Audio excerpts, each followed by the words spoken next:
To be honest with you, this is a late show, so I'm going to get silly. By the way, how old are you two? 18. Yeah, how old? 18. 18? Okay. Well then, it's more your parents' fault than mine. That's what we're about to do. Oh, crazy. 3 months in my living room. Never felt stupider in my goddamn life. I feel like an idiot. I spent my whole life getting good at something that didn't exist for 3 months. I had no purpose. Like, I never thought I would be useful if society fell, but the last 3 months has been a good dry run of just how useless I am, just sitting there by myself. Not shaving my pubes either. Anyone not shave your pubes the entire... What? I want to look like a groundhog down there. Why not? Let's grow her out. Let's see what happens. I want to walk in the bathroom and just, this is like Benjamin Franklin. I think this is how the founding fathers would have worn it. I think that's... Felt so dumb, man. So dumb sitting there. And extra dumb, because my mother was a liar. I love my mother, but she's a liar. It's one of her favorite things. She likes to lie. To me specifically, she likes to mess with my brain. What she does is she says things that are unbelievable, and I say they're not true, and they turn out to be true, and then she'll say shit that, like, it's the most basic lie in the world, and she won't back down that it's false. Like, for example, she would say something crazy, like, oh, when you were a kid, Lou Ferrigno changed your diaper one time. And I'd be like, that's some bullshit, Mom. That never happened. She'd be like, oh yeah? And she'd just pull out a photo, and sure enough, there'd be Lou Ferrigno just holding my little baby penis like, all right. So unbelievable truths, and then very basic lies. Her lies would be like, remember when you were a kid, and your favorite color was red?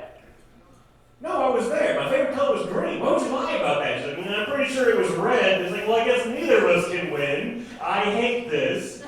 So my point is, she at some point came up with this thing. She started saying that I took an IQ test when I was 8 years old, and I tested in a high percentile. I had this high IQ when I was an 8-year-old kid. And I always told her to shut up, because first of all, I don't want to believe that, because my life didn't turn out that great. Second of all, it just seemed like something she would make up, but sure enough, 2 weeks into quarantine, out of nowhere, I get a text from my mom, and it is a photo of the IQ test I took as an 8-year-old, with a psychologist telling them what I was like as an 8-year-old.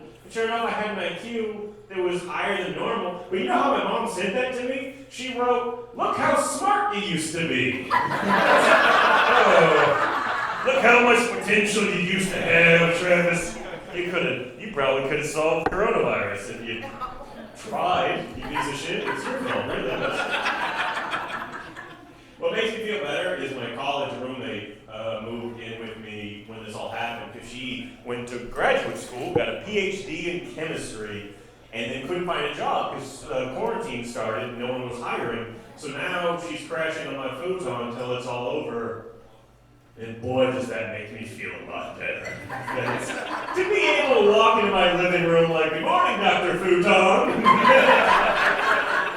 One of the best feelings in the world for me right now.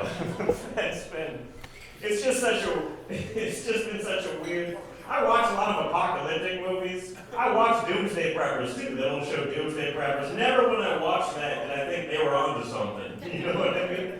Now I'm watching it like, I should have gotten into that. I think a bug-out bag might have been a good idea. I just had 3 months to think about what I would do if society actually collapsed, and I've come up with it.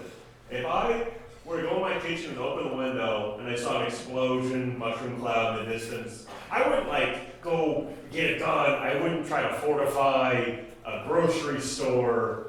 What I would do, and I think it's the logical thing to do, is I would gather together all of my drugs and my alcohol, and I would get fucked up and masturbate until I die. No, I thought about this 3 months. It's the way to go. And that's not for everyone. I'm honest about this. It's not for everyone. I was talking to a friend of mine, and I said, what's your biggest fear? And she was like, dying alone.